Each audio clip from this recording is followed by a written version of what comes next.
While we look down at our phones, they'll drop a bomb from a drone, then an explosion. We should have known it.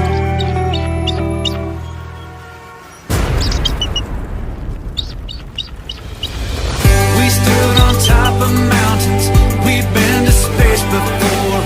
We had our dogs and houses, we dug up dinosaurs. We built those bombs are dropping, we fought in all their wars. Now that the sky's falling, what did we do it for? Shortly after 3 o'clock, 5 teenagers entered the library.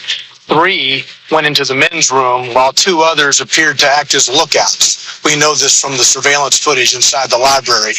While the 3 were inside the restroom, it appears that at least 2 of the 3 were armed and shots were fired. One of the teens was shot in the groin, the other was shot in the foot.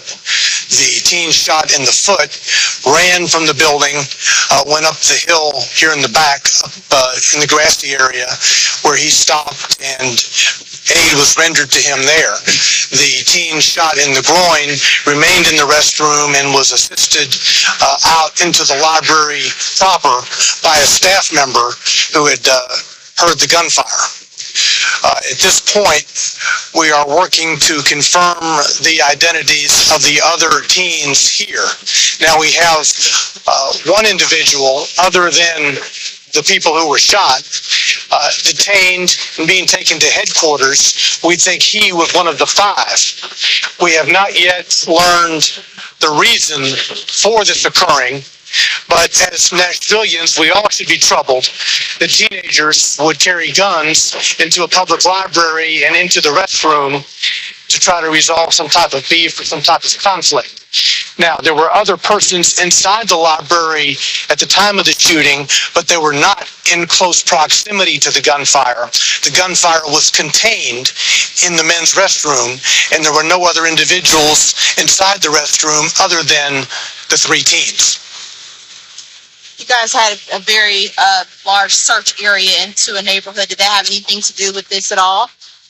Well, the initial call came out as an active shooter inside the library, so there was a large police response. And once we got here, we knew that there was not an active shooter situation continuing, that the persons involved in the gunfire had ceased, and one of the persons, the victim, had actually run, the person with the wound to the foot. So we set about attempting to identify the 5 persons who were part of this, the 2 who appeared to be acting as lookouts, and then the 3 who actually went inside the restroom. That's where we have found the one person who we have detained, who we think was among the 5. And we're still working to identify, confirm the identities of the 2 other individuals who were also here at the time of the gunfire. Can you give us the ages of the 2 teens that were injured in the shooting? The teen who is shot in the foot is 16. The teen shot in the groin is 14. Now, when he was assisted out, as aid was being rendered to him, we did discover his gun. So his gun, the 14-year-old's gun, is still inside the library and is being analyzed now by our crime scene investigators.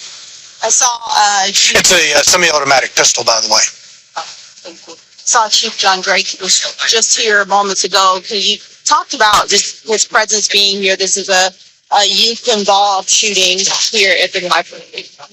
Well, those who know Chief Drake know that he is very involved and very committed to our city's youth.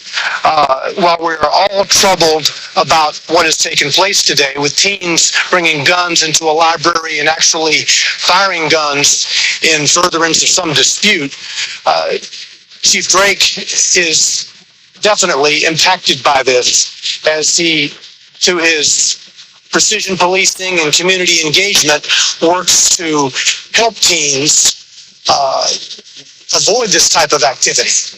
But he can't do it alone. The police department can't do it alone. It takes all of us. That's why we all should be concerned and should step back and think a moment about 3 teens entering a restroom, at least 2 of them armed, and then gunshots being fired. What are the possible charges that these teens can face, being that this was a public library and that there was a shooting inside?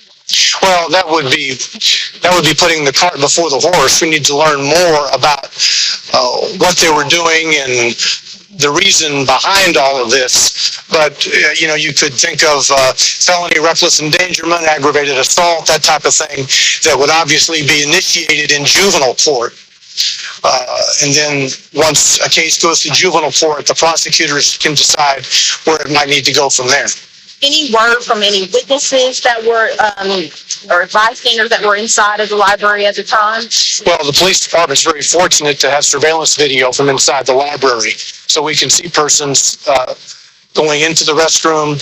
We can see the two others hanging around the door, appearing to act as lookouts. Obviously, there are no cameras in the bathroom, but we know the shots were fired. We have shell casings in the bathroom.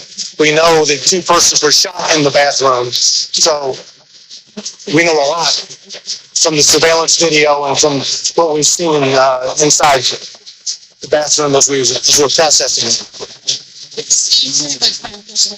Yeah, man. Nope.